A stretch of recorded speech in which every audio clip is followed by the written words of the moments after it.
Bismillahirrahmanirrahim. Assalamualaikum warahmatullahi wabarakatuh. Ibu-ibu yang dirahmati Allah, sebelum kita mulai kajian kita di siang hari ini, marilah kita buka dengan membaca Ummul Quran Al-Fatihah. A'udzu billahi minasyaitonir rajim. Bismillahirrahmanirrahim. Alhamdulillahi rabbil alamin. Ar-Rahmanir-Rahim. Maliki yaumiddin. Iyyaka na'budu wa iyyaka nasta'in. Ihdinas siratal mustaqim. Siratal ladzina an'amta 'alaihim ghairil maghdubi 'alaihim waladdallin. Amin. Alhamdulillahilladzi arsala rasulahu bil huda wa dinil haqq liyudhhirahu 'alad dini kullihi wa kafa billahi syahida. Asyhadu an la ilaha illallah wahdahu la syarikalah wa asyhadu anna Muhammadan 'abduhu wa rasuluhu la nabiyya ba'dah. Alhamdulillah, ibu-ibu yang dirahmati Allah, hari ini kita bisa bertemu kembali untuk melanjutkan kajian kita ya. Yang kemarin kita sudah memasuki bab dakwah gitu ya. Dulu ya ibu-ibu ya, kita sudah memasuki bab dakwah gitu ya. Ternyata setelah kita belajar gitu ya, bahwasanya Islam itu wajib diterapkan secara kafah atau secara keseluruhan gitu ya. Dan kita tahu faktanya saat ini itu Islam belum bisa diterapkan secara keseluruhan. Maka ketika ada kemungkaran di tengah-tengah kita gitu ya, maka kewajiban sebagai seorang muslim itu adalah melakukan aktivitas amar ma'ruf nahi mungkar, aktivitas dakwah gitu. Makanya kemarin kita bahas ya pendahuluan tentang dakwah gitu ya. Pengertian dakwah itu apa, tujuan dakwah itu apa, sasarannya gitu ya. Sampai kemudian kita juga membahas ya, sebenarnya pelaku dakwah itu dari siapa saja, objek dakwah juga siapa saja.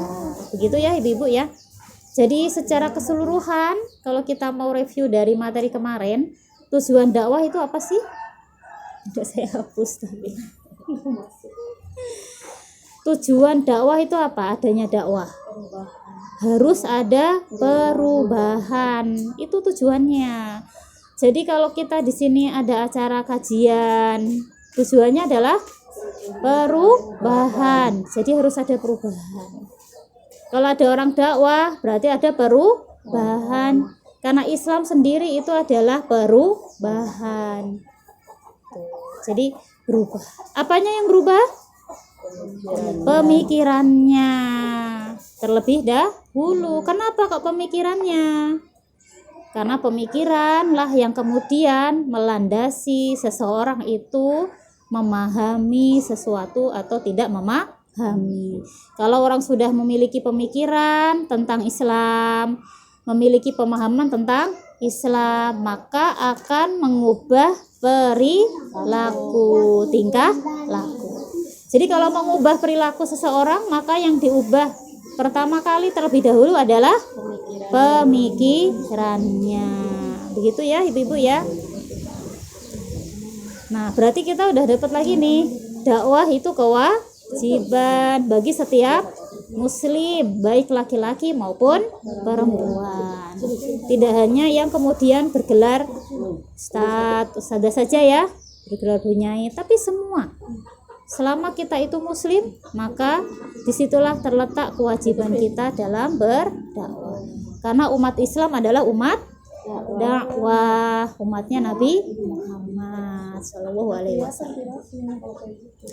Sudah mau dakwah ibu-ibu?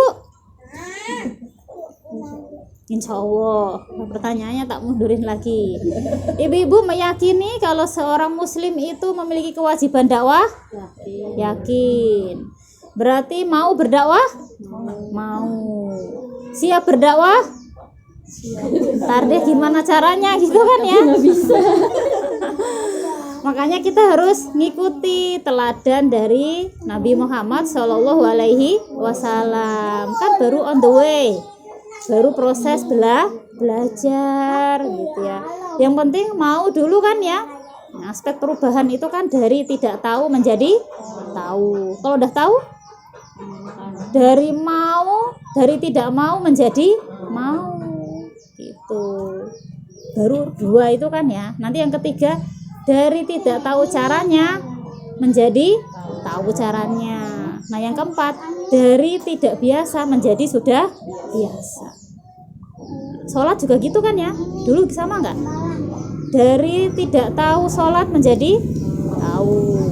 Sudah tahu tapi belum mau. Sekarang sudah mau sholat, mau. Sudah tahu caranya, sudah menjadi kebiasaan. Tolabul ilmi, sudah tahu, sudah mau, sudah tahu caranya tolabul ilmi. Iki tinggal datang kan. Sudah menjadi kebiasaan tiap minggu. Berarti perubahannya sudah mateng. Kognitif, afektif, motorik, behavior. Kalau guru tahu biasanya. Ya enggak Bu guru? Ya enggak Bu? 4 aspek perubahan dalam dunia pendidikan kan begitu ya.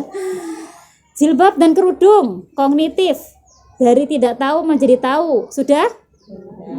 Afektif. Dari tidak mau menjadi mau. Sudah?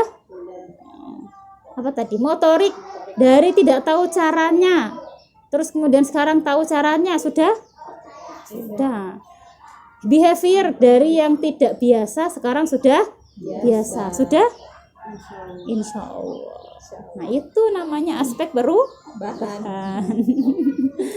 Sekarang dakwah sudah sampai mana gitu ya? Sudah tahu dakwah itu apa? Ya kewajiban kan sudah tahu gitu kan ya. Mau dakwah? Mau ya. Kalau nggak mau berarti nanti siap-siap meninggalkan kewajiban. Yang penting apa? Mau dulu. Ya enggak? Mau dakwah? Mau. Nah ini yang ketiga. Kalau sudah mau, gimana caranya? Ini akan kita bahas. Gimana caranya dakwah? Ya kita mengikuti caranya dakwah dari panutan kita, dari teladan kita. Siapa lagi kalau bukan Rasulullah Nabi Muhammad Shallallahu Alaihi Wasallam. Begitu ya. Maka hari ini kita akan membahas, kalau kemarin sudah tahu kognitifnya ya, kalau dakwah itu wajib. Terus setelah tahu dakwah itu wajib, kita kan samina wa ata'na. Maka kita juga mau berdakwah. Caranya gimana? Nah, kita ngikutin teladan dakwah Rasul. Biar tahu caranya. Ambil. Teladan dakwah satu Rasul. ambil. Di sini. Ambil. Ya, ambil boleh. Ambil sayang satu. Makannya di sini. Nah, jadi teladan dakwah Rasul berarti kehidupan Nabi Muhammad itu sehari-harinya adalah kehidupan dakwah, menyampaikan risalah kepada seluruh umat manusia gitu itu. Jadi memang hidupnya Nabi Muhammad itu adalah dalam rangka menyebarkan Islam, karena beliau itu adalah Rasulun minallah, Rasul utusan Allah, yatlu suhufam mutahharoh. Surat apa itu? Ayat benar, Al-Baqarah ayat 2. Ya enggak sih? Rasulun minallahi yatlu suhufam mutahharoh. Rasulun, dialah adalah Nabi Muhammad, minallahi, yang diutus oleh Allah, yatlu, untuk membaca atau membacakan, suhufam mutahharoh, lembaran-lembaran suci Al-Quran. Berarti tugasnya Rasul ki jelas apa? Menyampaikan risalah Islam kepada seluruh umat manusia. Gitu. Berarti kalau kita mau belajar tentang gimana caranya dakwah, ya kepada masternya dong, yang memang adanya beliau, hidupnya beliau itu didedikasikan untuk dakwah, seperti itu.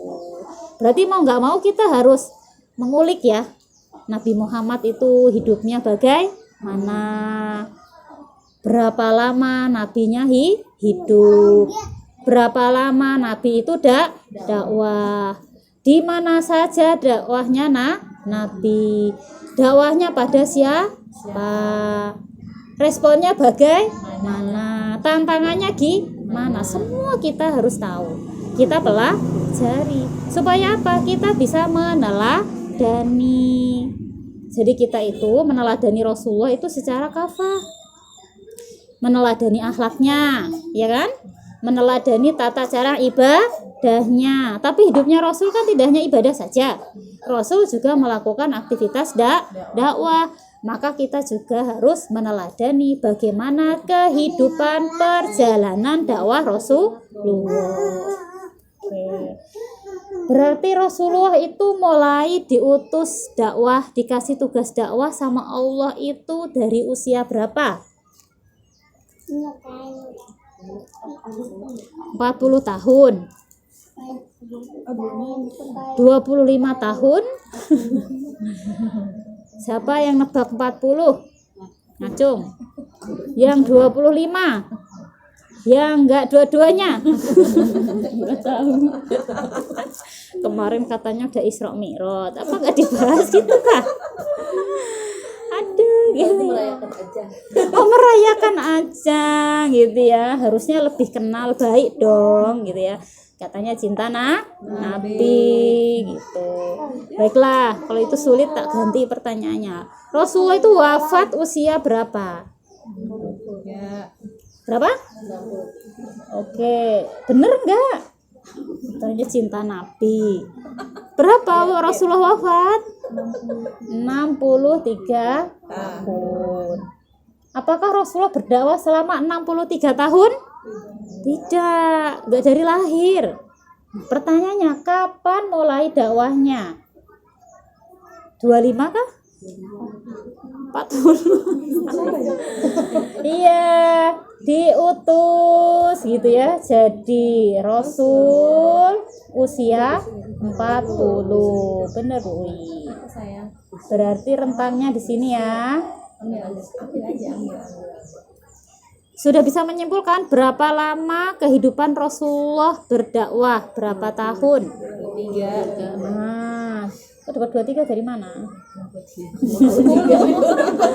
23 tahun. Iya, selisih. Ya, 23 tahun. Ini harus kita ketahui. Masya Allah, berarti Rasulullah itu sudah berdakwah selama 23 tahun sampai akhir hayat beliau. Usia 63, dimulai usia 40 tahun. Total 23. Ini dari sisi berapa lamanya. Nah, sekarang kita harus ketahui di mana saja Rasulullah itu mendakwahkan Islam. Pertama kali ketika diutus menjadi Rasul usia 40 tahun. 40 tahun ini langsung tanpa menunda setahun lagi gitu enggak ya? Langsung ya. Itu pertama kali beliau dakwah itu di mana? Mekah. Ada yang jawab Madinah. Nggak ada opsi lain. Berarti kalau nggak Mekah, nggak Madinah ya, Indonesia kejauhan. Nggak ada yang jawab Indonesia kan ya? Mekah atau Madinah? Nggak tahu deh ya. Rasulullah lahir di mana? Mekah. Berarti dakwahnya kira-kira di mana? Mekah. Pertama kali tempat beliau lahir. Berarti 23 tahun nih dakwahnya di Mekah dan juga di Madinah. Disinilah Rasulullah itu hidup, menjalankan aktivitas dakwah. Pertanyaan selanjutnya, dari 23 tahun berapa lama di Mekah, berapa lama di Madinah? Nah, itu ada yang tahu. Masya Allah, di Mekah 13 tahun, di Madinah Sisanya udah dijawab duluan ya, 10 tahun. lamaan di Mekah ya 13 tahun. Ini harus ngerti. Kalau kita ingin meneladani dakwahnya Rasulullah. Kenapa? Karena kita akan mengetahui apa saja yang Rasulullah itu lakukan. Itu yang paling penting kan ya. Di Mekah itu aktivitasnya apa? Di Madinah itu aktivitasnya apa? Emang kenapa? Beda antara di Mekah sama di Madinah. Makanya terjadi perbedaan gitu ya. Awal mula dakwah itu 13 tahun pertama di kota Mekah. Dilanjutkan 10 tahun terakhir di Madinah. Gitu. Maka kalau kita mau bagi menjadi waktu ya 13 tahun periode kan begitu ya. Periode Mekah dan periode Madinah. Nah, jadi dakwah Rasulullah itu ada 2 periode. Periode Mekah dan periode Madinah. Ini waktunya masing-masing. Apa yang Rasulullah lakukan pertama kali di Mekah ketika diutus oleh Allah tadi? Yatlu suhufam mutahharah. Disuruh membacakan lembaran-lembaran isi dari Al-Quran. Kepada siapa? Umat manusia. Wabil khusus tempat Rasulullah itu lahir. Hidup di situ, lahir di situ, menikah di situ, berkeluarga di situ, di kota Mekah. Maka kita harus tahu dong rincian aktivitasnya dakwah Rasul, apalagi pas awal-awal. Begitu ya. Nah, kita bahas yang periode Mekah dulu apa Madinah dulu? Mekah dulu, biar urut. Yang pertama, muat gak ya kira-kira? Muat lah ya. Agak kesana dikit lah. Nah, yang pertama, ketika Rasulullah itu diutus, ya, taunya diutus gimana ya? Menerima wahyu melalui perantara malaikat Jibril. Kamu itu utusan Allah. Percaya nggak Rasulullah saat itu? Takut. Sempat nggak percaya. Makanya biar percaya dikasih mukjizat. Kamu tuh bener Rasul loh, utusan Allah, baru percaya. Setelah percaya, tugasnya apa tadi? Yatlu suhufam mutahharah, membacakan, menyampaikan, gitu ya. Menyampaikan apa? Wahyu Allah, gitu. Wahyu Allah yang turun itu pertama kali bahas apa biasanya? Bahas tentang akidah, gitu ya. Kenapa kok akidah? Karena saat itu, gitu ya, kondisi manusia, wabil khusus di Jazirah Arab, wabil khusus di Mekah, itu banyak orang yang musyrik, ya, menyembah berhala. Tuhannya 300, kan gitu kan ya. Maka apa yang kemudian diserukan oleh Nabi Muhammad? Rasulullah itu menyeru kepada manusia untuk hanya menyembah Allah sebagai satu-satunya pencipta alam semesta. Gitu. Emang orang Quraisy saat itu enggak meyakini Allah sebagai pencipta? Tahu. Mereka tuh tahu kalau Allah sebagai pencipta, tapi mengambil berhala-berhala sebagai sesembahan. Gitu. Jadinya musyrik. Gitu ya. Syirik, menduakan Allah dengan Tuhan-Tuhan yang lain. Maka itulah kemudian yang dilakukan Rasulullah gitu ya. Menunjukkan kerusakan daripada keyakinan orang kafir. Ditunjukin, ini loh, kamu tuh nyembah 300 berhala, itu adalah keyakinan yang salah. Gak hanya mengajak loh ya. Kalau mengajak mah enak dong ya. Ibu, sembahlah Allah saja. Jangan menyembah 300. Ini namanya mengajak. Tapi ke Rasulullah itu tidak hanya sekedar mengajak, tetapi Rasulullah juga menunjukkan kerusakan keyakinan mereka. Gimana? Ini kan berhala. Berhala itu bisa jalan nggak? Bisa ngambil keputusan nggak?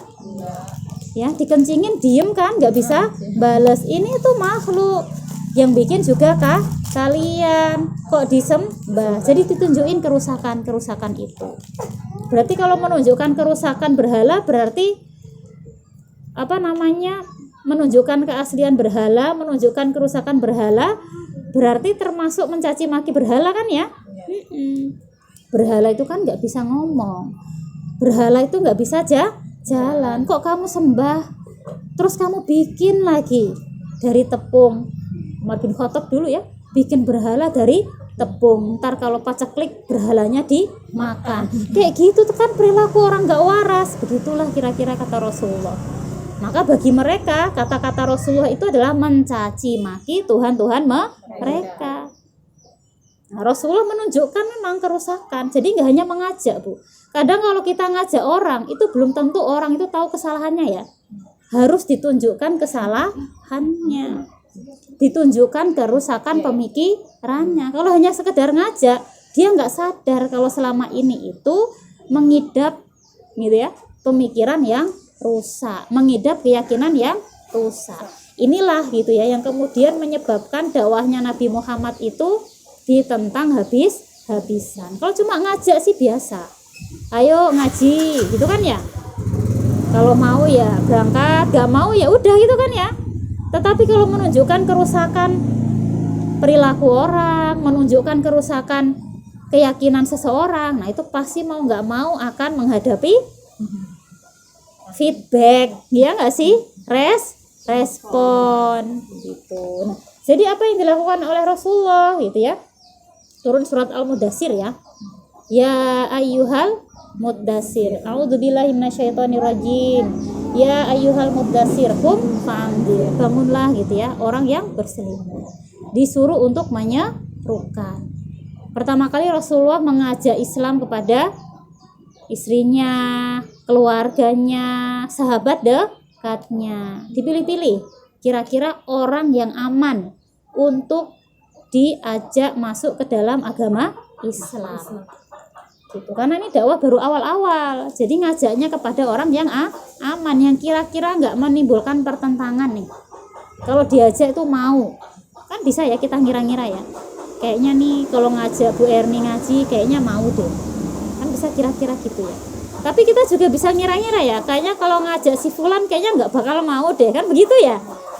Rasulullah juga sama. Di awal-awal fase dakwah itu Rasulullah itu mengajak Islam kepada keluarga dan para sahabat dekatnya yang kira-kira itu tidak menolak, aman untuk diajak masuk Islam. Nah, setelah pada masuk Islam gimana? Dibiarin aja kah? Tidak, gitu ya. Setelah mau ngaji, maka dilakukan aktivitas yang namanya pembinaan. Nah, maka yang dilakukan Rasulullah pertama itu adalah pembinaan. Apa bedanya sama pengajaran?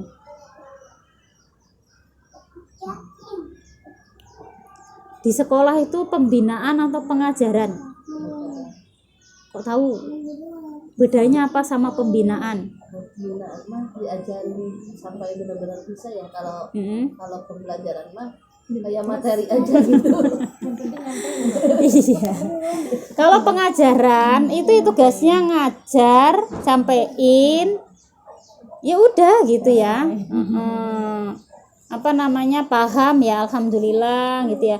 Nggak ada namanya ini maintenance, controlling, ya kan? Nah, kalau misalkan Bunia ngajar di sekolah, tadi yang diajarin apa? Dikontrol nggak persiswanya sudah bisa atau belum, detail banget gitu. Kalau nggak bisa kenapa, ini kenapa, detail banget gitu. Terus apa yang harus aku perbuat, lebih ke situ atau sebatas mengajar? Ya, sebatas mengajar gitu. Tapi kalau orang tua controllingnya lebih tinggi ya, pembinaan. Berarti Rasulullah itu tidak hanya mengajar tuh. Kalau ngajar udah kayak saya ngajar gitu ya, dapat materi, paham ya alhamdulillah, nggak paham belum rezeki ya. Tapi kan yang namanya belajar sakofa Islam itu kan butuh pengamalan nggak, atau cuma teori doang? Pengamalan. Nah, kalau saya ngajar itu enggak saya ikutin perkembangan dari ibu.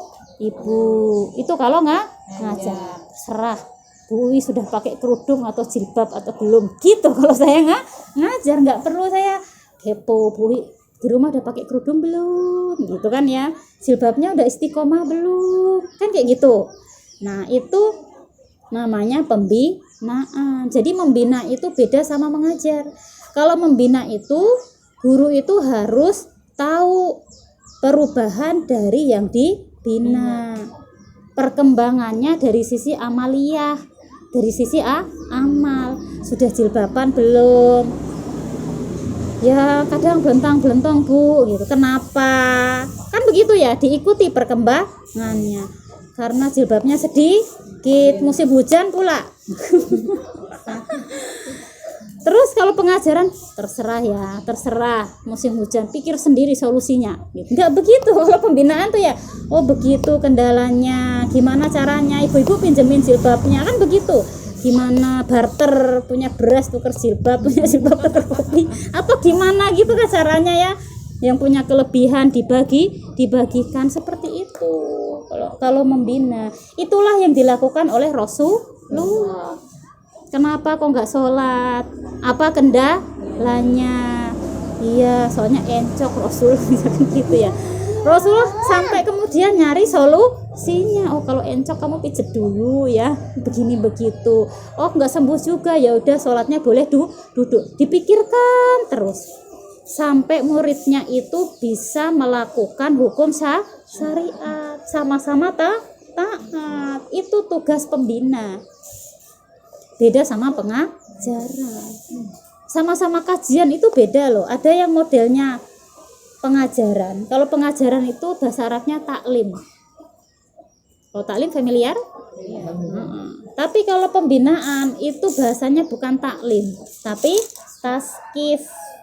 Beda loh sama taklim. Kalau pengajaran tadi namanya taklim. Kalau pembinaan namanya taskif. Ibu-ibu pernah ikut taklim? Sering. Di mana? Di perumahan. Taklim kan? Diajar kan? Gurunya ngecek gak? Misalkan ngajar apa gitu ya, isinya 40 orang, dicek gak satu-satu? Besok dievaluasi, iya gak? Nah, kalau ibu-ibu di sini itu merasa taskif atau taklim? Gak apa-apa, rasanya beda-beda. Kalau Bu Erni merasa ngaji sama saya itu taklim apa taskif? Taskif. Kalau Bu Wi merasanya ya nggak apa-apa kalau merasa taklim. Merasa taklim apa taskif? Kadang taklim, kadang taskif. Kadang taklim, kadang taskif.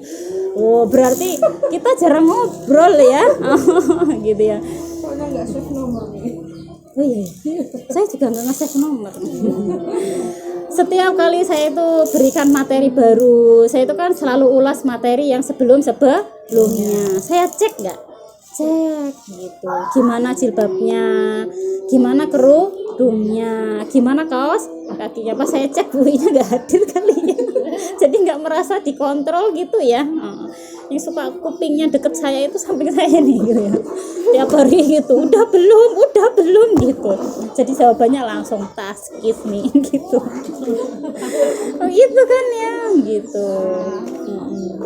Ya gitu Bu. Jadi model saya ngisi di sini itu taskif, karena saya itu akan betul-betul memastikan gitu ya, ibu-ibu itu setelah tambah materi itu dijalankan atau belum. Maaf ya Bu, kita kurang komunikasi.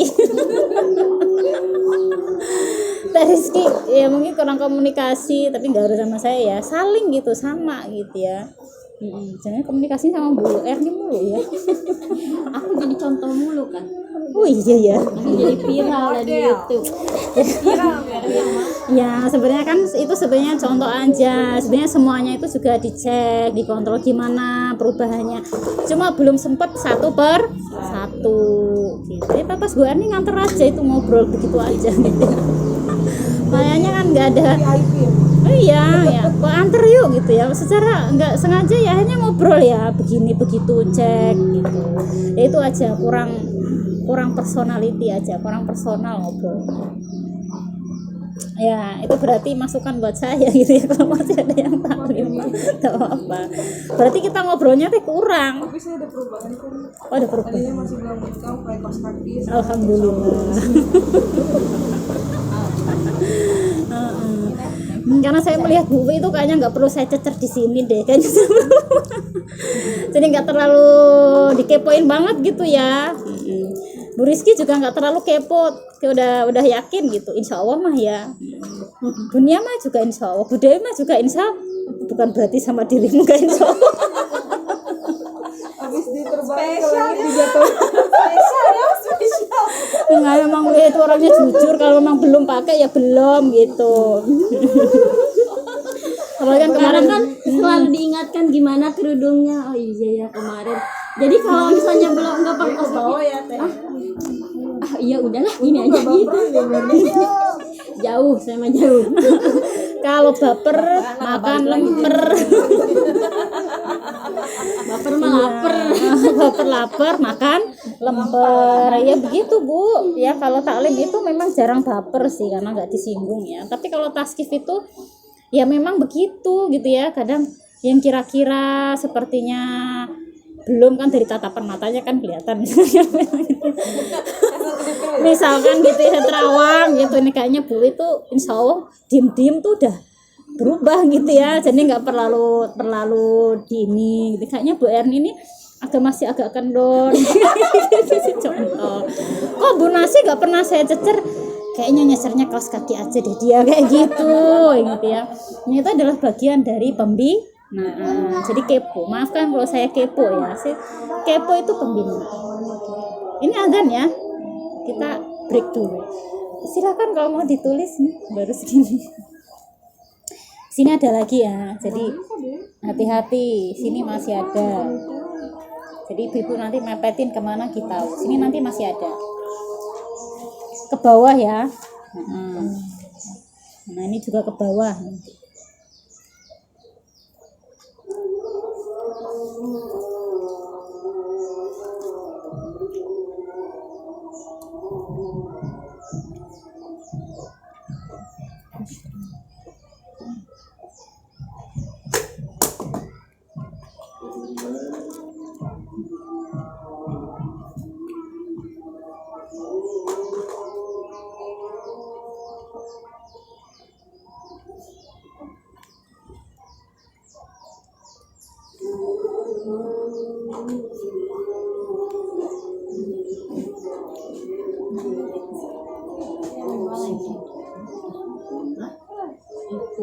Tadi kesana dulu itu apa nyusulin kata Aisyah, nyusulin katanya Amar itu ya, bentar lagi dapat. Aku kan jadi jam, itu namanya banget nunggu nyusulin katanya Amar.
Permisi.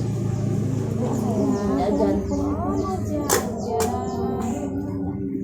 Awal naik.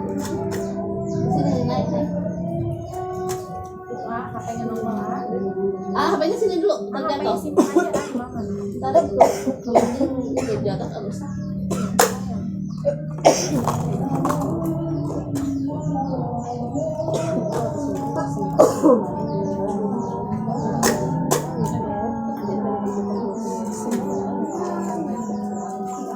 Mau jajan apa? Jajan apa?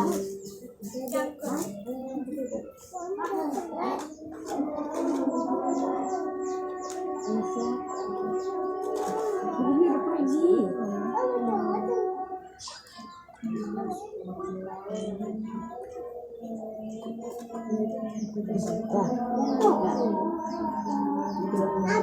sayang? Itu dia.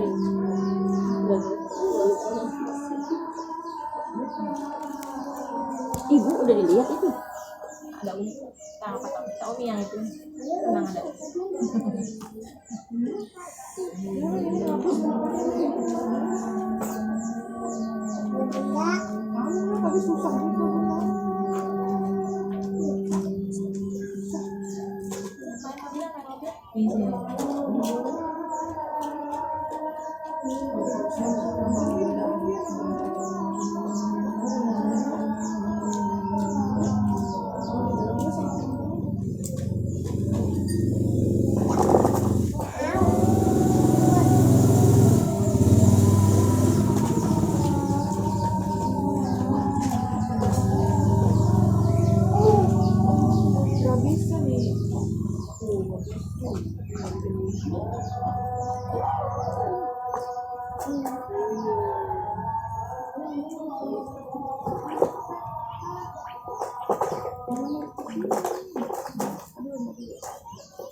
Nasi kemana? Oh jemput. Belum saya tanya ya. Merasa taskif apa taklim? Saya merasa taskif apa taklim? Taskif. Padahal jarang-jarang ngomong ya. Tapi merasa. Karena kalau ada pertanyaan kan dia beri. Iya ya. Kita aja Bui.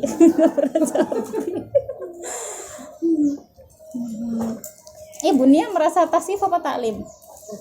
Taskif. Ya beda sama yang di masjid gitu ya. Misalkan ini beda. Soalnya kadang langsung blok. Ya gitu ya. Agak nempel ya dia. Soalnya dicecer mulu gitu. Jadi nempel. Kalau taklim itu ya jarang-jarang dicecer ibu. Ya wes kok ya terserah kamu lah ya. Yang penting aku udah nyampein begini. Kadang masuk telinga kanan keluar. Pohonnya dibalik. Oh ya. Nah, itu gitu ya. Jadi begitulah aktivitas yang dilakukan oleh Rasulullah. Maka ketika kita melakukan, oh ini orangnya datang. Ayo. Oh, kan dia nih.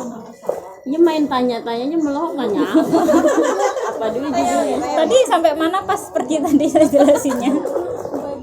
Oh ya baru pembagian. Ya Allah, gitu ya. Berarti ya nggak bisa ditanya begitu. Berarti aktivitas yang dilakukan Rasulullah itu adalah yang pertama aktivitas pembinaan alias taskif. Beda pembinaan sama pengajaran. Kalau pengajaran itu taklim gitu ya. Kalau taklim itu biasanya nggak diikuti perkembangan perubahannya. Entah itu perubahan pemikirannya, pemahamannya dan tingkah laku. Itu kalau taklim. Tapi kalau taskif atau pembinaan itu biasanya gurunya itu yang ngajar ngikutin perkembangan pemikirannya. Udah lurus atau masih pemikiran yang kemarin masih di bawah gitu kan ya. Pemahamannya diikuti. Perilakunya sudah berubah atau belum?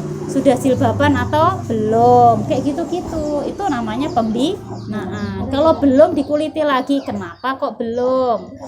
Belumnya karena masalah teknis atau karena masalah keyakinan. Kalau masalah teknis gampang diatasi. Yang susah itu kalau masalah mindset. Berarti mindsetnya belum benar. Bu, kenapa nggak pakai jilbab? Soalnya nggak punya jilbab musim hujan. Teknis apa mindset? Gampang diatasi, tinggal beliin ke toko. Begitu contohnya. Bu, kenapa nggak pakai jilbab? Ya kan yang penting nutup aurat, gak harus jilbab. Teknis apa mindset? Lebih berat mana? Mindset. Waduh, ini balik lagi ke masalah akidah gitu. Tapi kalau Bu, kenapa belum jilbaban? Jilbabnya belum kering, mau gimana? Cuma 2 biji, gampang. Beliin ke toko. Contohnya begitu. Ini namanya pembinaan. Nanti minta Bu Dewi ya yang belum, karena yang ngadain kajian pembinaan ini adalah Bu Dewi. Membina termasuk gitu. mau ternyata yang kreditin. Gampang bisa diatur. Contohnya begitu. Jadi kalau misalkan saya tuh cerewet, tanya itu mulu sih ya itulah namanya pembinaan gitu. Coba kalau taklim nggak bakal ibu-ibu tuh dicecer deh, ya kan. Terus kenapa kok belum, alasannya apa, itu tanda cinta karena itu pembinaan. Begitulah yang dilakukan oleh Rasulullah. Kayaknya nih kalau saya tanya ke Bu Nasi, merasa taklim atau taskif di sini? Saya deg-degan. Taklim nggak apa-apa kalau merasanya begitu, nggak pernah merasa diurusi gitu ya. Saya udah yakin insya Allah Bu Nasi mah udah ini ya, jilbab udah oke kan? Kerudung? Tawa sih. Gimana jilbabnya sudah istiqomah?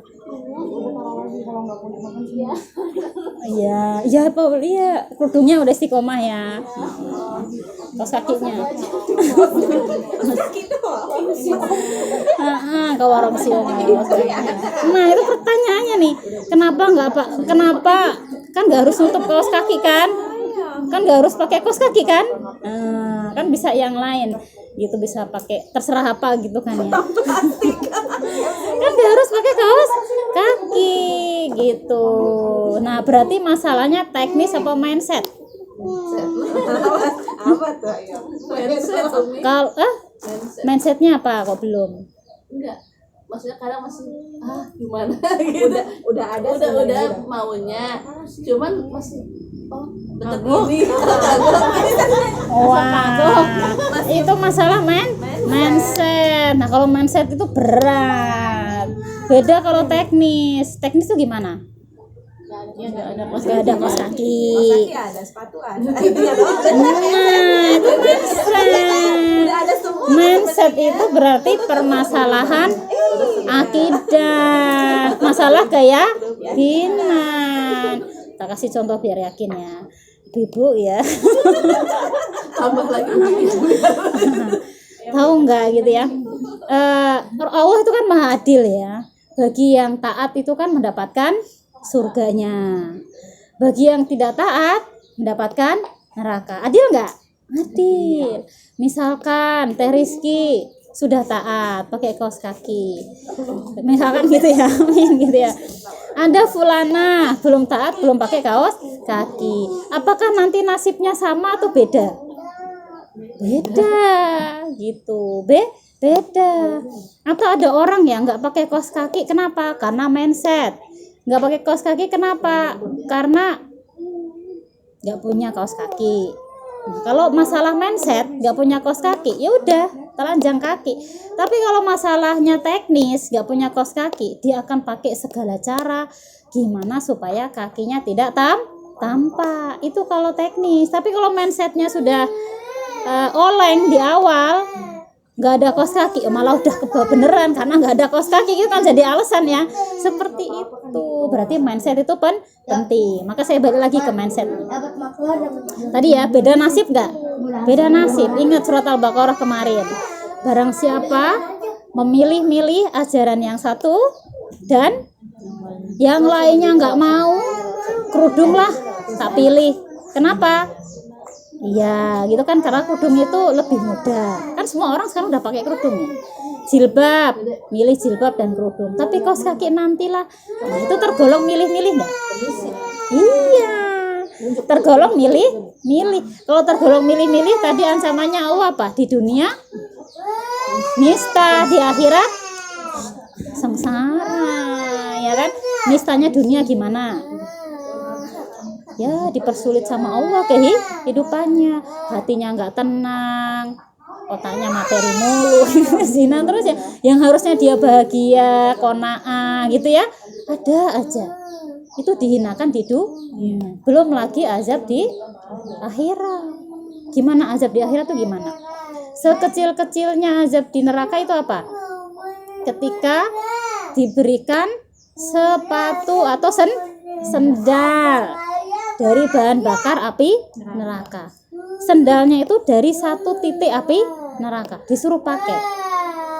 Saya lalu ya, dulu disuruh kaki itu dilarang nyeker.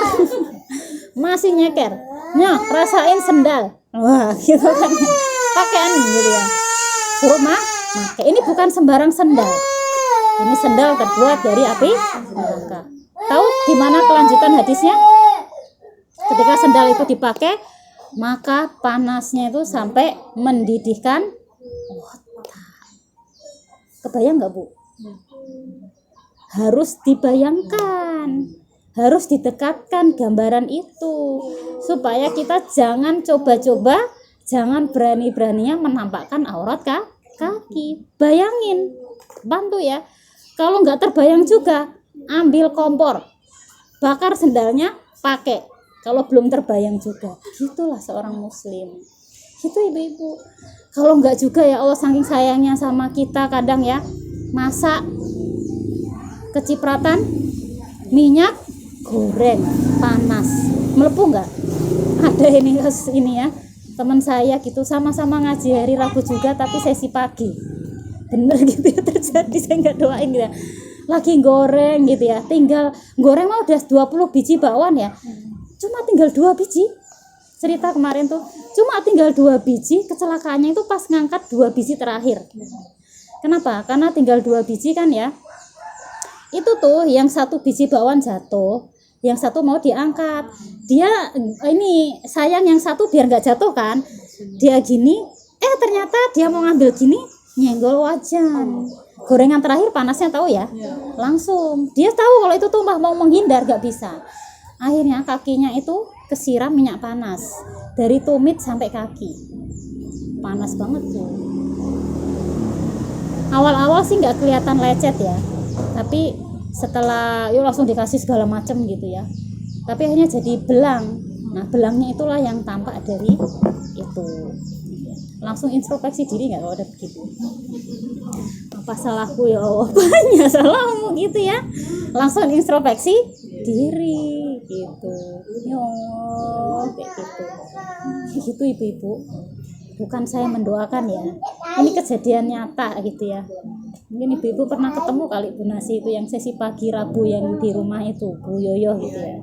Tahu sudah ada atau belum sih itu begitu gitu ya. Kemarin sebulan yang lalu cerita, Bu kenapa gitu kok apa namanya ini gitu ya, dibukain itu barusan kemarin minggu lalu kesiram minyak. Itu bayangan Bu, baru kesiram air panas itu mah nggak sampai ubun-ubun ya. Kalau tadi ceritanya paling sedikitnya api neraka itu sampai ubun. Jangan coba-coba cuma ubun-ubun ini panas.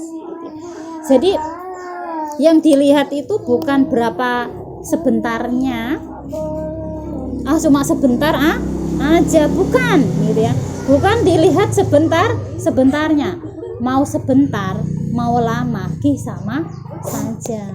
Ya udah mending lama sekalian. Kalau udah ada niat lama sekalian berarti sengaja tambahin nanti. Kenapa saya bicara begini?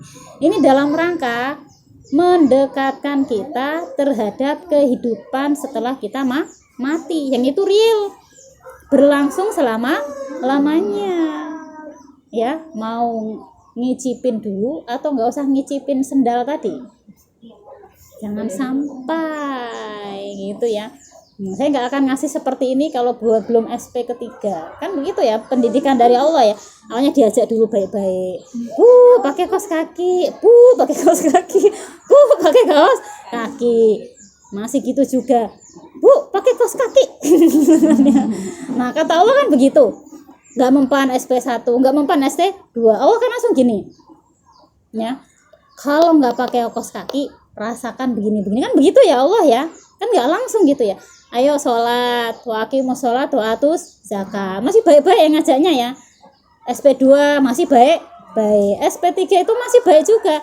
Apa kalian nggak takut sama siksa api neraka? Cuma gitu doang kan ya, nggak mempan lagi SP7 misalkan, langsung barang siapa yang tidak sholat dia akan begini, itu terakhir.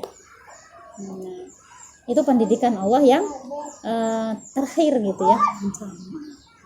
Nah, makanya perlu disampaikan, kan saya nggak dari awal nyampein ini ya, masih berupa bujukan, ajakan. Nah terakhirnya begini, tapi kok nggak mempan juga. Gitu ya. Seperti itu ibu-ibu gitu ya. Nanti kalau sudah biasa itu nanti gambaran tentang sendal maut itu ya, sendal api itu akan benar-benar tergambar. Jadi cerdasnya seorang muslim itu adalah ketika dia itu tergambar kehidupan akhirat gitu ya, rumah masa depan. Jangan sedih Bu Erni kalau belum punya rumah sendiri. Sedihlah kalau nanti rumah masa depannya sengsara. Itu yang harus dikhawatirkan ya. Jangan sedih kalau belum punya rumah sendiri. Tapi yang perlu kita khawatirkan adalah bagaimana rumah masa depan kita nanti di akhirat. Sendalnya sejuk apakah sendalnya panas?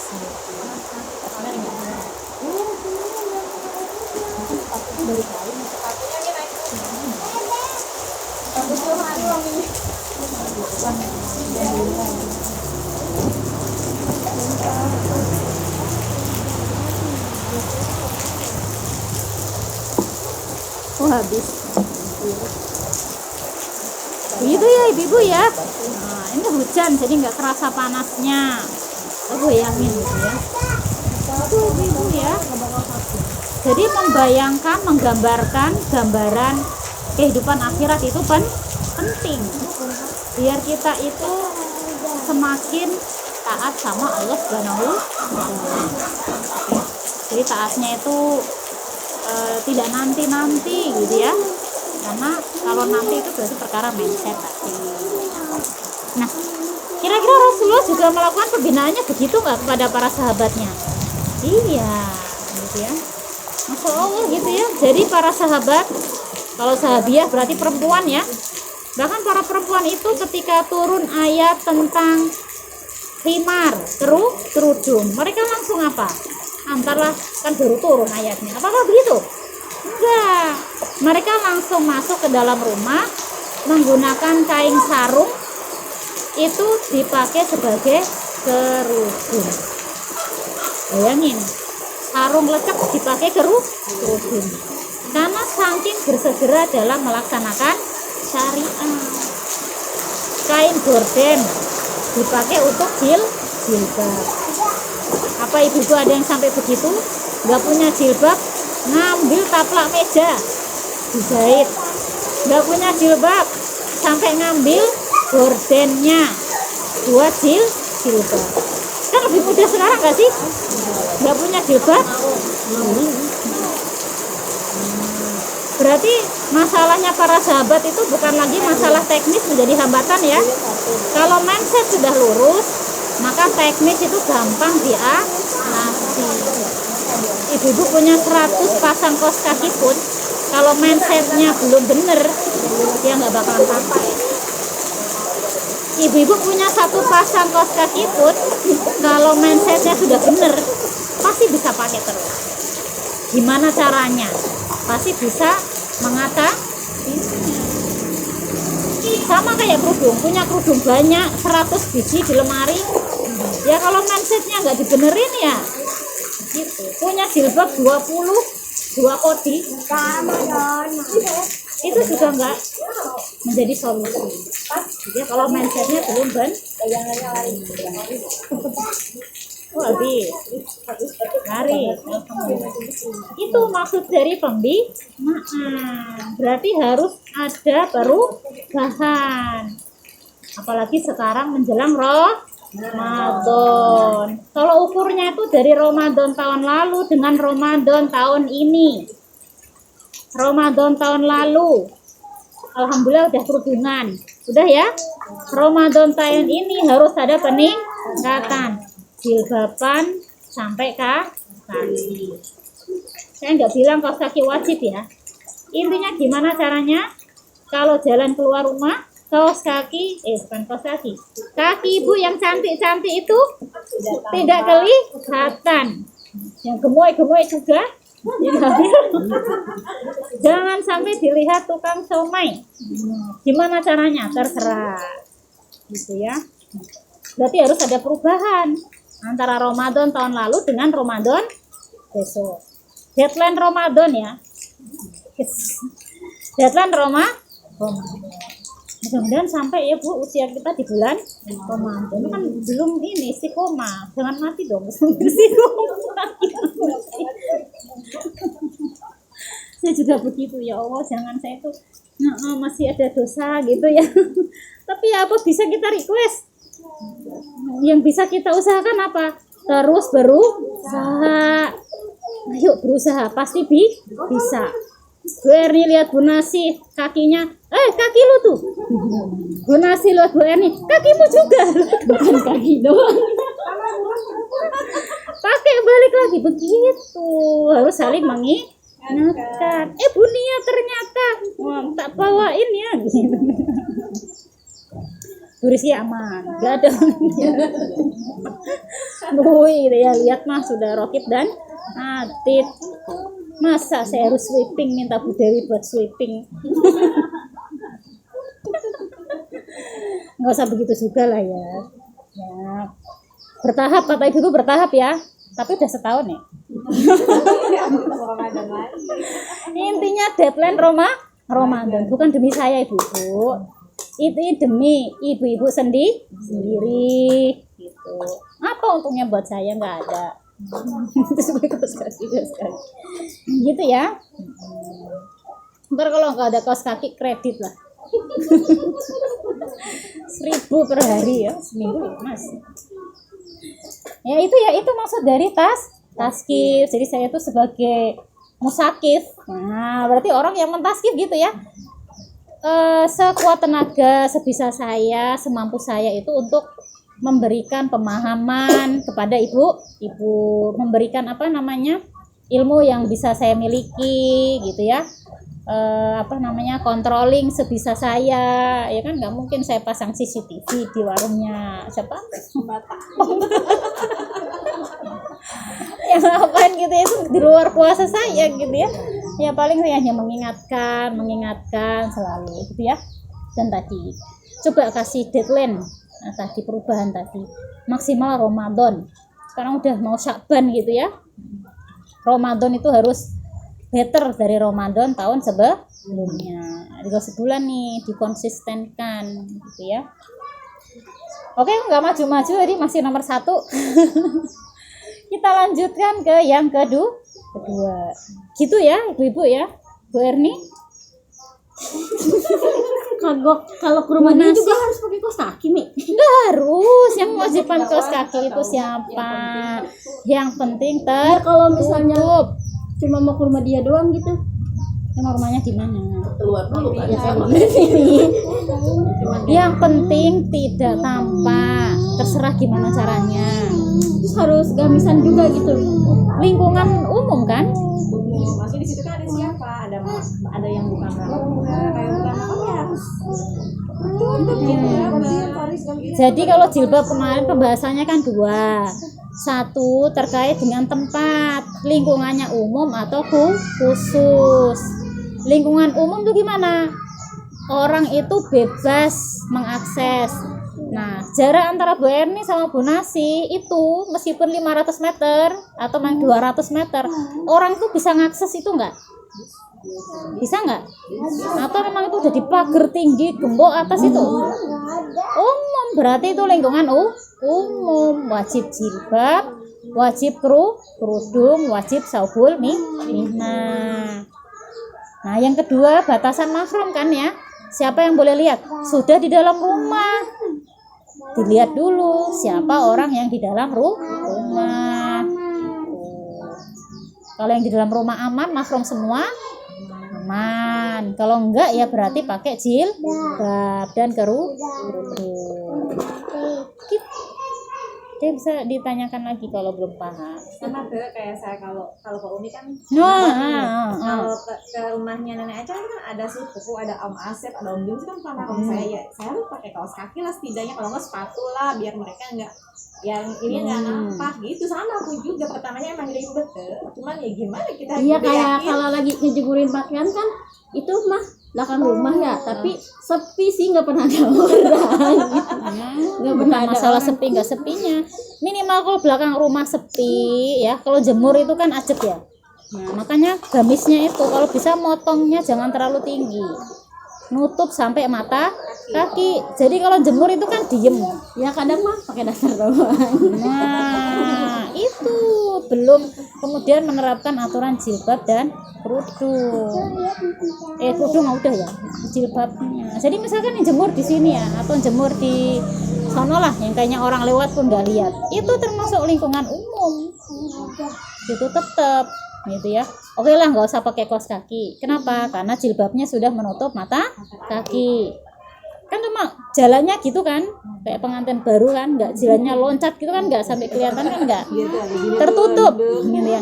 Jemur juga nggak jingkrak-jingkrak kan, tertutup. Makanya jilbabnya itu kalau kepanjangan, motongnya jangan di atas betis, minimal itu mata jangan mata kaki, ujung jempol, tahu ya, ujung jempol. Jadi kalau ibu-ibu diem berdiri jemur itu nggak pakai kaos kaki, orang tuh nggak lihat kaki. Pakai kaos kaki kalau naik motor, kalau melangkah pakai sendal jepit. Bahkan kalau melangkah pun ya pakai sepatu yang tertutup atasnya pun nggak pakai kaos kaki juga. Kalau jilbabnya sampai ujung mana? Ujung jempol ya, itu pun juga nggak tampak. Jadi gimananya kita lah.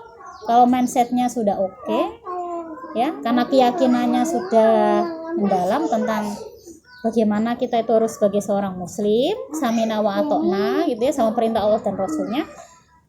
Teknis-teknis gitu itu kecil, bisa diatasi. Nah, ada kendala apa lagi nih selain tadi dari Bu Nasi sama Bu Erni yang lain? Teknis apa Bingungnya mindset? aku kalau lagi rumah mertua, berarti di dalam juga. Iya, nggak cuma mertua Bu Erni, mertua aku di rumah mertua juga sama kan, pernah tak contohin tuh. Apalagi sepupu tuh banyak, dua atau tiga ya, gitu. Cowok-cowok semua dalam satu rumah. Itu kalau di rumah mertua mah wajib di ruang makan, di dapur, di mana-mana jilbab dan kerudung. Nggak pakai kaos kaki. Kenapa? Karena ya bisa saya untuk tidak menampakkan kaki. Gitu. Di rumah mertua ya. Jangan salah, kesini rapi jali gitu ya. Ini yang penting itu keseharian gitu ya. Supaya gimana caranya tadi gitu. Jadi kalau ada kendala, ibu-ibu sharingkan ya. Bu Nasi ki kendalanya apa? Bu Nia ki kendalanya apa? Jadi biar kita tahu nih, kendala ibu-ibu tuh mindset apa? Teknis. Kalau teknis tuh gampang. Nggak punya jilbab, kasih jilbab. Tapi kalau mindset udah dikasih jilbab, nggak dipakai itu mindset. Begitu. Misal nih, Bu Nasi nggak pakai kaos kaki, kenapa? Saya nggak mampu beli kaos kaki. Gampang, saya beliin tuh selusin. Ya kan? Bisa gitu. Bu Erni kenapa nggak pakai kaos kaki? Nggak punya duit buat beli. Oke, tak beliin selusin. Mau saya kalau benar-benar dipakai. Tapi kalau masalahnya mindset, mau tak beliin 2 truk kaos kaki pun itu yang nggak akan dipakai gitu. Dipakainya kajian aja, jemur, jemput anak nggak pakai kaos kaki, baru dibeliin 2 lusin misalkan gitu ya. Itu namanya tidak solutif. Kenapa? Karena masalahnya di mindset. Makanya saya harus lihat dulu nih, masalah ibu-ibu itu masalah mindset atau masalah teknis gitu. Oke ya. Jadi masalah teknis apa mindset nih sekarang? Iya. Gitu. Berarti udah gini ya, Ramadan jilbab dan kerudung everywhere. Anywhere. Bu tadi udah bikin statement loh, udah ada perubahan ya, yang kemarin belentang-belentong, sekarang sudah masih kok ya Bu ya? Padahal nggak saya pasang CCTV itu di PPH berapa? 2 ya. Nggak perlu saya pasang CCTV. Iya gitu ya. Jadi taatnya itu bukan karena dipasang CCTV, bukan karena ketemu saya, bukan karena ketemu temennya pakai gitu ya. Itu ada kalimat ini. sayang banget loh tinggal sedikit doang, itu tuh yang bikin Tinggal sedikit doang, kaos kaki doang. Iya. kaki gitu dikit doang sayang gitu. Padahal iya ya dipikir-pikir ngapain ya gitu juga. Iya sih, sebenarnya sayang banget tinggal dikit doang kaki. Padahal mungkin sama aja kali ya. Pakai baju juga ribet, ibaratnya udah sekalian. Iya sekalian sih. Lebih lama pakai kaos kaki atau pakai baju ya? Dandan itu lebih lama, lipstikan itu lebih lama dari pakai kaos kaki nggak?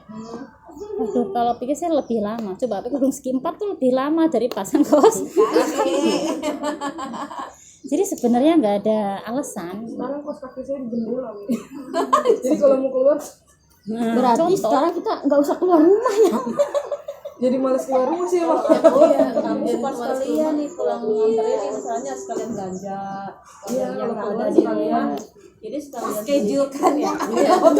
Iya begitu, gitu. Jadi biar nanti nggak keluar mulu gitu. Ya memang diatur bagaimana caranya. Itulah karakter dari seorang muslim, orang-orang yang beriman. Ketika disampaikan perintah dari Allah dan Rasulnya, maka dia sami'na wa ata'na, mendengar dan mentaatinya. Itu tujuan kita ngaji loh. Selama berbulan-bulan harus ada perubahan.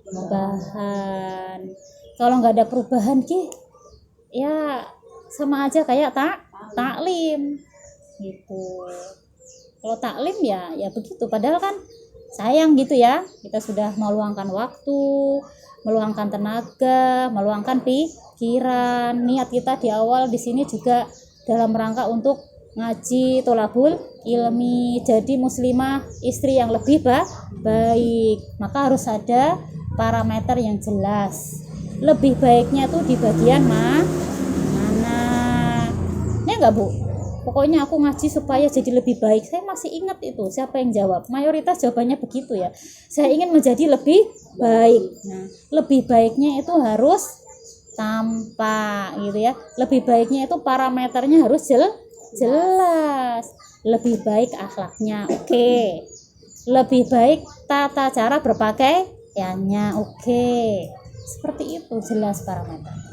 Dan parameter waktunya juga harus jelas. Pokoknya nanti lebih baik dalam kurun waktu 10 tahun. Ya kalau masih hidup 10 tahun sih. Kan belum tentu gitu ya. Jadi harus bersegera. Nah, sekarang mindsetnya harus diubah. Kalau mulai jalan keluar, saya itu begitu. Kalau mau jalan keluar, saya lihat kaki saya pakai sendal, saya bayangin tuh sendal. Sendal itu sendal dari api neraka. Sanggup gak kita? Kalau belum bisa bayangin, cor dulu tuh pakai minyak panas. Ini itu juga belum ya. Itu aja sudah aduh gitu kan. Coba bayangin sampai situ. Sendal ya. Ini sendal dunia aku gitu ya. Gimana nanti sendalku di akhirat? Berani nggak kira-kira kalau misalkan azab di dunia itu disegerakan? Ya, tapi Allah tuh masih sayang nggak sama kita? Azabnya nggak disegerakan, masih diberi kesempatan. Dari mana? Dari saya ngomong hari ini contohnya. Itu berarti Allah masih kesempatan. Tapi bayangkan kalau azab itu disegerakan. Kemarin kan udah tak kasih tahu. Kok kamu ngeyel misalkan, ya udah mulai sekarang kalau kamu ngeyel, sendalmu saat itu juga kalau nggak pakai penutup langsung diubah menjadi sendal api. Nah kalau kayak gitu kayaknya orang mah pada taat semua, iya kan? Tapi nggak ada nilai ujiannya. Ya kalau azab sudah disegerakan ya nanti siapa yang masuk surga? Kan? Berarti ini adalah tantangan, ujian bagi kita semua untuk menyegerakan hukum syara yang nampaknya itu sepele gitu ya. Tetapi tidak ada pelanggaran sepele di mata Allah. Tidak ada pelanggaran yang kayaknya sebentar, mau sedikit, sama saja. Gitu itu. Oke ya. Gimana mindsetnya udah diubah belum? Harus nih di sini mindsetnya. Mumpung sekarang itu bulan apa? Sa'ban. Habis Sa'ban apa? Ramadan gitu. Nah, kita berdoa. Jangan lupa berdoa setiap habis sholat, ya Allah, berikanlah saya istiqomah. Luruskanlah hati saya, kuatkanlah tekad saya dalam menutup aurat, termasuk menutup kaki. Nanti Allah akan kasih jalan. Gitu ya. Nggak perlu saya beliin kaos kaki selusin kan?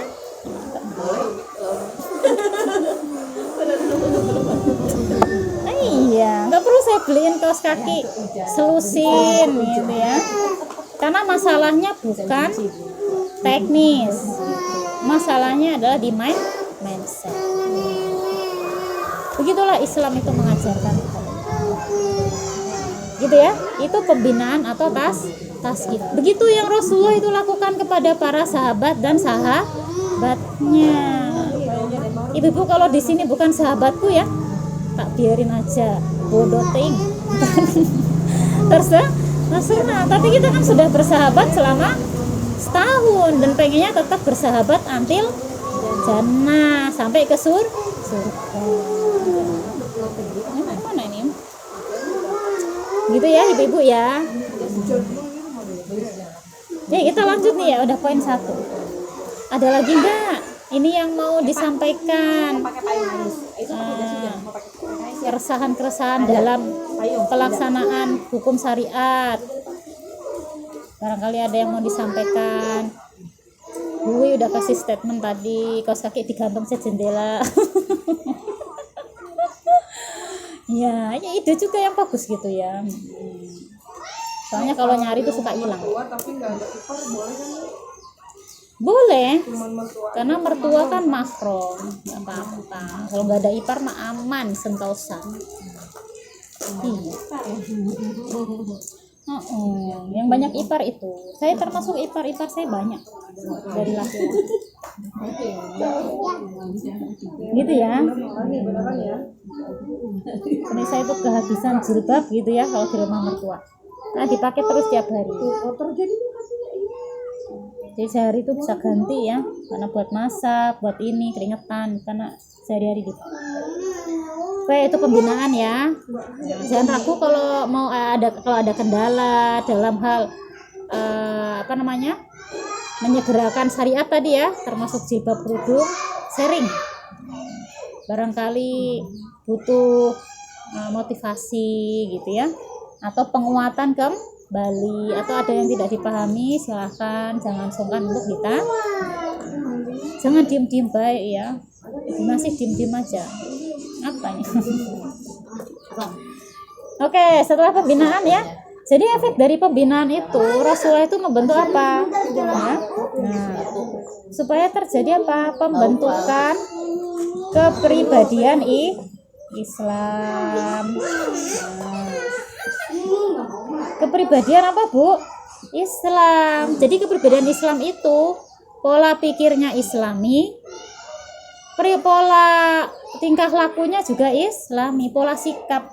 Jadi kepribadian Islam tuh gini, pola pikirnya Islam, ya kan? Ditambah pola sikap. Contohnya gimana? Orang-orang yang punya kepribadian Islam tuh sama. Yang dia pahami itu sama dengan yang dia lakukan. Sepaket. Saya paham kalau kaki adalah aurat. Itu kan pola pikir atau pola sikap? Pola pikir. Maka pola pikirnya begitu, pola sikapnya juga harus sama. Kadang tuh orang ini pola pikirnya udah Islam, pola sikapnya bukan Islam. Jadi efek dari pembinaan itu menciptakan pembentukan kepribadian Islam. Saya tahunya itu ya, kerudung itu wajib. Pola pikir kan? Maka kemudian pola sikapnya gimana? Sehari-hari dia pakai kerudung. Yang namanya pola itu kan terus kan? Bukan baris kan? Selalu terjadi, selalu dilakukan terus-menerus. Nah, yang ketiga yang dilakukan Rasulullah itu apa? Membentuk kutlah. Kutlah itu apa ya? kelompok, membentuk kelompok dakwah. Kenapa kok harus bentuk kelompok dakwah? Karena gitu ya, kalau dakwahnya seorangan sendirian itu berat. Tapi kalau bareng-bareng itu ringan, lebih tertolong gitu ya. Makanya Rasulullah itu bentuk kelompok dakwah.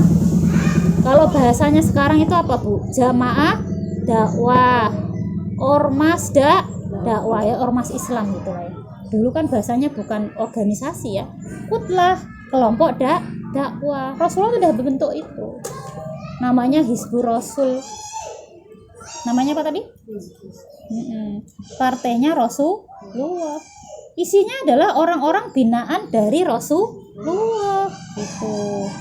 Dan mereka bareng-bareng berjuang untuk melakukan dakwah Islam. Oh, berarti sekarang kalau ada ormas Islam itu sebenarnya ngikutin teladan dakwah Rasul ya? Iya, karena Rasulullah itu mencontohkan waktu di Mekah, Rasulullah membentuk kutlah dakwah atau kelompok dakwah yang isinya adalah orang-orang yang berasal dari pembinaan Rasulullah. Nah, nanti selengkapnya tentang kelompok dakwah itu nanti kita bahas setelah teladan dakwah Rasul selesai ya. Kayak gimana sih kelompok dakwahnya Rasulullah itu gitu ya. Isinya tuh siapa aja, targetnya apa, aktivitasnya apa, biar kalau kita itu mau masuk dalam kelompok dakwah tertentu itu sama kayak Rasulullah, ada parameternya begitu ya. Nah, berarti ini yang di periode Mekah, belum selesai ya periode Mekah gitu ya, pembinaan gitu ya, pembentukan kepribadian, membentuk kelompok dakwah atau Hizbur Rasul. Nanti ini masih ada nih bagian kedua. Kalau ini bagian pertama, ini nanti bagian kedua.